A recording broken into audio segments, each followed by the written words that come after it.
Welcome to the Mindfulness Meditation Podcast presented by the Rubin Museum of Himalayan Art, a global museum dedicated to bringing greater awareness and understanding of Himalayan art to people around the world. I'm your host, Tashi Chudran. Every Thursday, we offer a meditation session at New York Insight Meditation Center that draws inspiration from an artwork from the Rubin's collection and is led by a prominent meditation teacher. This podcast is a recording of our weekly in-person practice. The description of each episode includes information about the theme for that week's session and an image of the related artwork. Our Mindfulness Meditation Podcast is presented in partnership with Sharon Salzberg and teachers from the New York Insight Meditation Center, the Interdependence Project, and Parabola Magazine, and supported by the Frederick P. Lenz Foundation for American Buddhism. And now, please enjoy your practice. Hello, everybody. Good afternoon, and Tashi Delek. Welcome to the Rubin Museum of Himalayan Art's Mindfulness Meditation Program at New York Insight Meditation Center. I am Tashi Chudran, Himalayan Programs and Communities Ambassador, and I'm delighted to be your host today. The Rubin is a global hub for Himalayan art, and we are so glad to have all of you join us for our weekly program where we combine art and meditation. Inspired by our collection, we will first take a look at work of art. We will then hear a brief talk from our teacher, Kimberly Brown, and then we will have a short sit, 15 to 20 minutes, for the meditation guided by her. The artwork for today's session is Kumari, origin Nepal, dated later 17th to early 18th century, gilt copper alloy with semi-precious stones inlays. It's about 15.5 into 10.5 into 4 inches, a beautiful sculpture. The connection to the theme for the month of January is setting intention. The goddess Kumari's intention to protect her devotees is evident from her posture. The sculpture from the Kathmandu Valley depicts the goddess Kumari, who is known for assisting Durga in her fight with a demon. Kumari is portrayed as youthful and full of vigor. She stands in an agile position, making ready to leap into action. Kumari is sprinkling libations from a cup, which signifies bestowing blessings. The sculpture is a remarkable example of repoussé, a technique in which three-dimensional forms are hammered from a flat sheet of copper. Along with lost wax casting, it is one of the two metalworking techniques for which Newari craftsmen are famous. As we gaze upon Kumari, let's recommit to acting with greater intention and conscious awareness.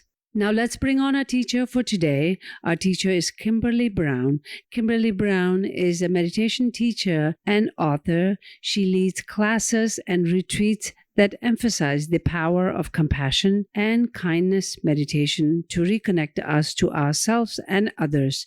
She studies in both the Tibetan and Insight schools of Buddhism and is a certified mindfulness instructor. Her latest book, Happy Relationships, 25 Buddhist Practices to Transform Your Connection with Your Partner, Family, and Friends, was released in February. You can learn more about Kimberly on her website, meditationwithheart.com. Kimberly, thank you so much for being here, and please help me in welcoming Kimberly Brown.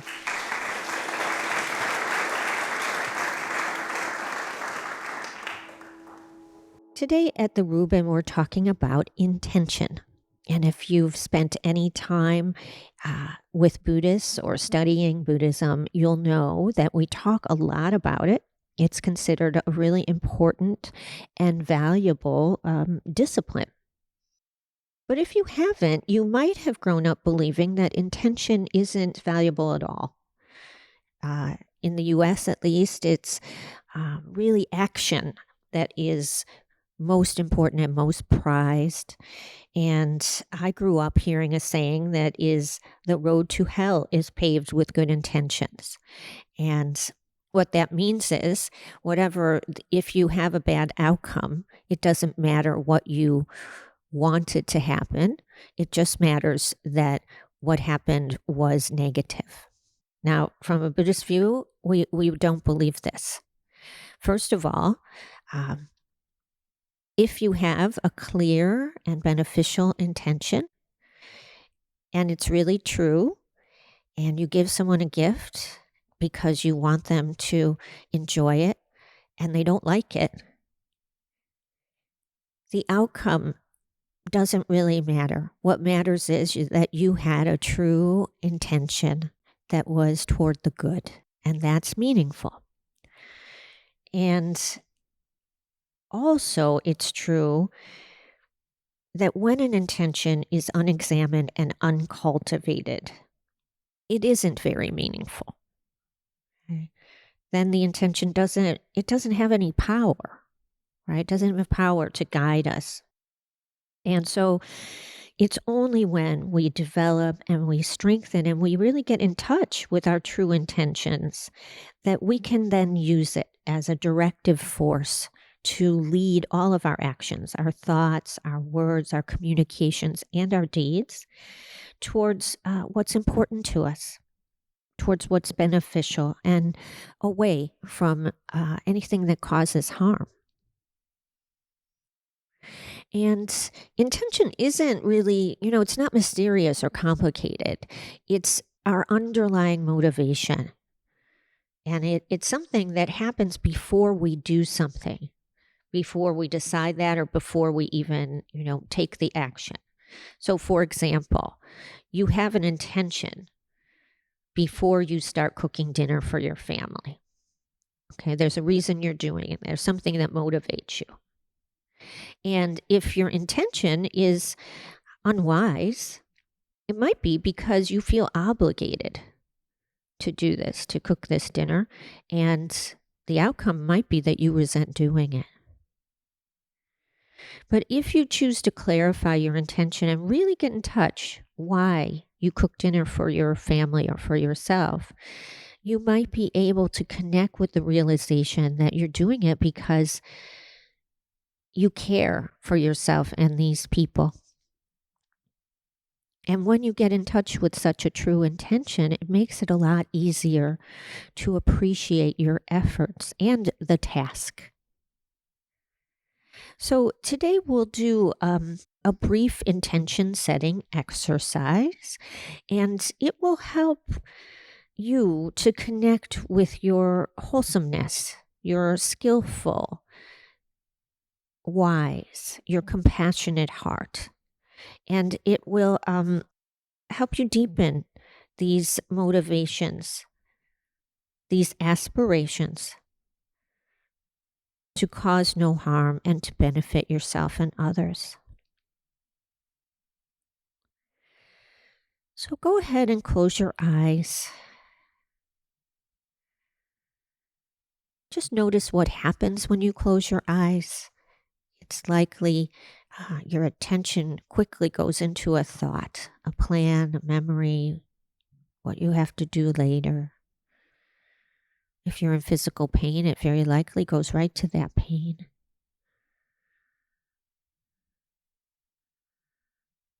So choosing to bring your attention to the sounds entering your ears. Just allowing yourself to receive them. Notice how you can move your attention from these different objects like thought or planning or complaining or worry, and bring it just to your ears and let the sound enter there, developing a receptivity. You don't have to go out and do anything. You can just be, just for a moment. I'll be quiet. Allow the sound to come to you, and you might hear silence. Allow the silence to come.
And choosing to place one hand on your belly and just breathing into your hand.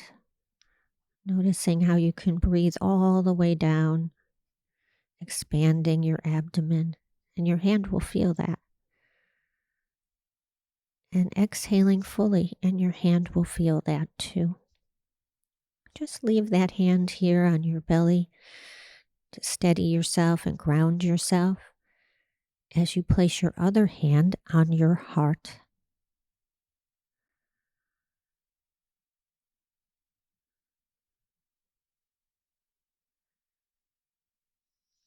And I'd like you to call up your deepest intention.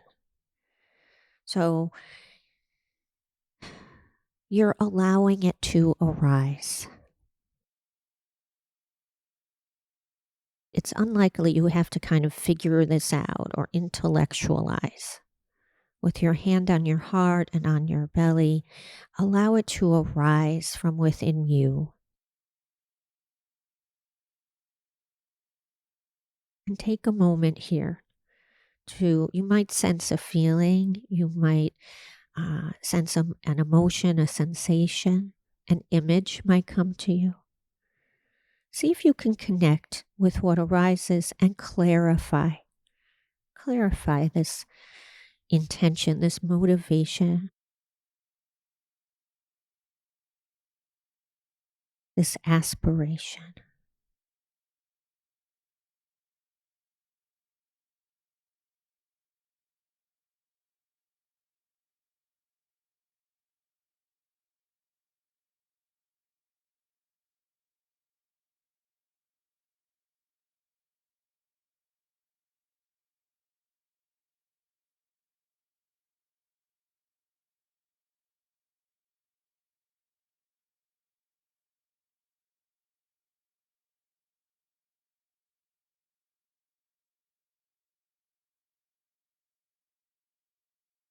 And keeping this intention close to you, I would like you to imagine in front of your forehead. Now, with your eyes closed, your eyes are closed through this. Imagine in front of your forehead, visualize a blank blue rectangular screen.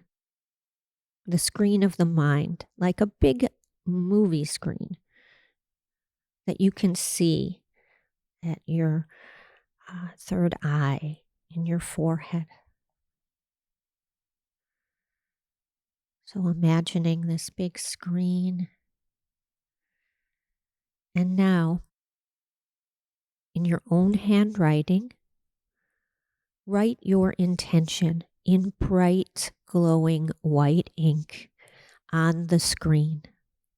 And you can imagine your hand touching the screen. You can imagine suddenly your handwriting appears on the screen and you see your intention clearly.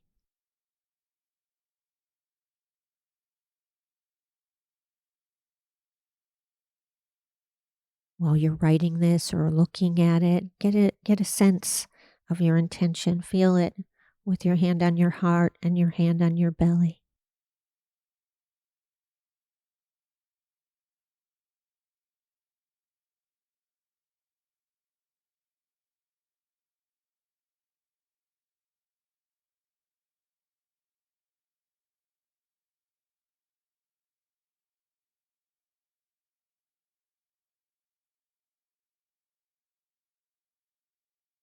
And keeping this connection with your intention as you visualize this handwriting, as you're watching this screen, you'll notice now that this bright handwriting, this bright light, it is beginning to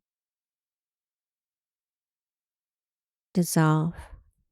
And the handwriting is all coming together into a bright bead of light.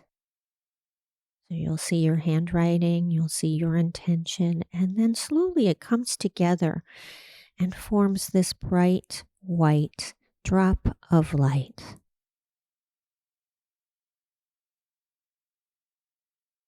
and allowing this drop of light to enter through your forehead into the middle of your head.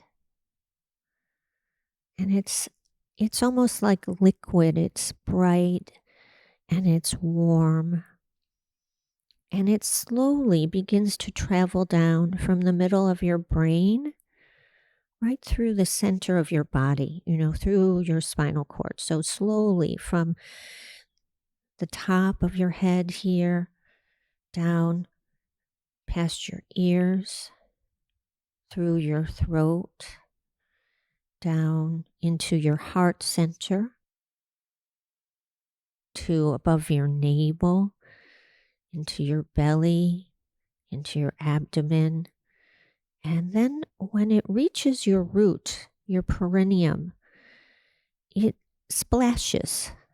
I sometimes hear like a ting, and it releases a golden pinkish mist. And this mist begins to travel down and around your legs, up and around your torso, your arms, your head. And now you are surrounded by your intention manifest as a golden pinkish mist. It's a little bit cool. It's surrounding your entire body. You can allow yourself to visualize and experience this mist all around you. It's very gentle and yet very powerful.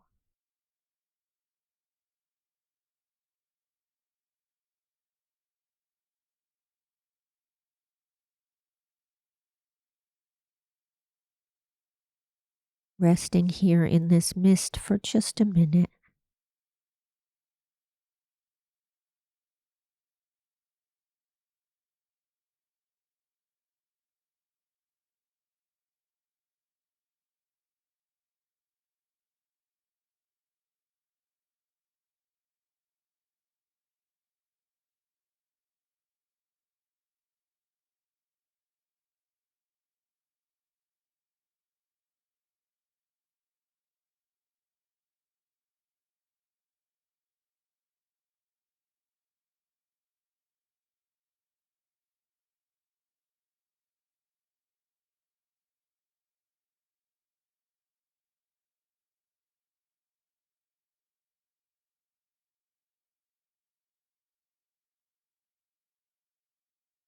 And feeling and sensing and seeing this golden pinkish mist fog, and just noticing it's beginning to dissipate, to dissolve.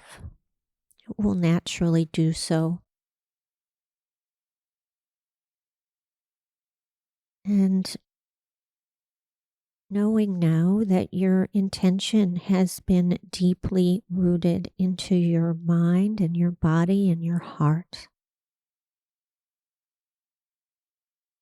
you can connect with it and strengthen it whenever you like.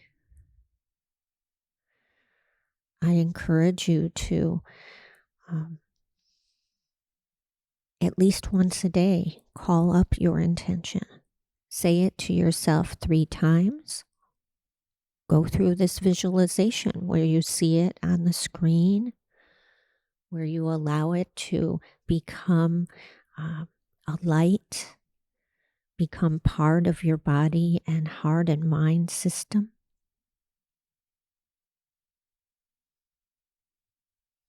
And you can let go of this visualization, keeping your hand on your heart and on your belly, just noticing that you're breathing.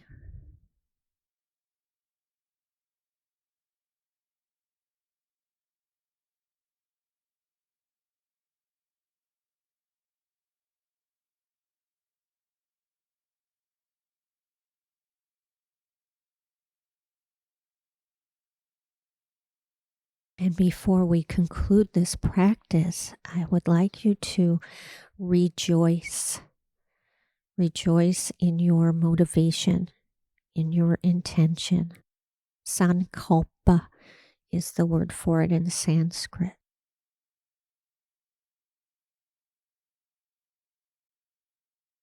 Thanking yourself and appreciating that it's rare to really get in touch with your motivation and to develop it. And it's very special and valuable. So thanking yourself, you might say that out loud. I thank you for practicing with me today. Many blessings to all of you as we conclude this meditation. You can open your eyes, you can stretch, you can move. Alternately, if you'd like, you can continue practicing. Thank you for being here today.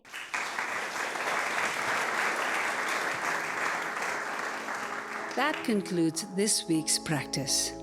To support the Rubin and this meditation series, we invite you to become a friend of the Rubin at rubinmuseum.org/friends.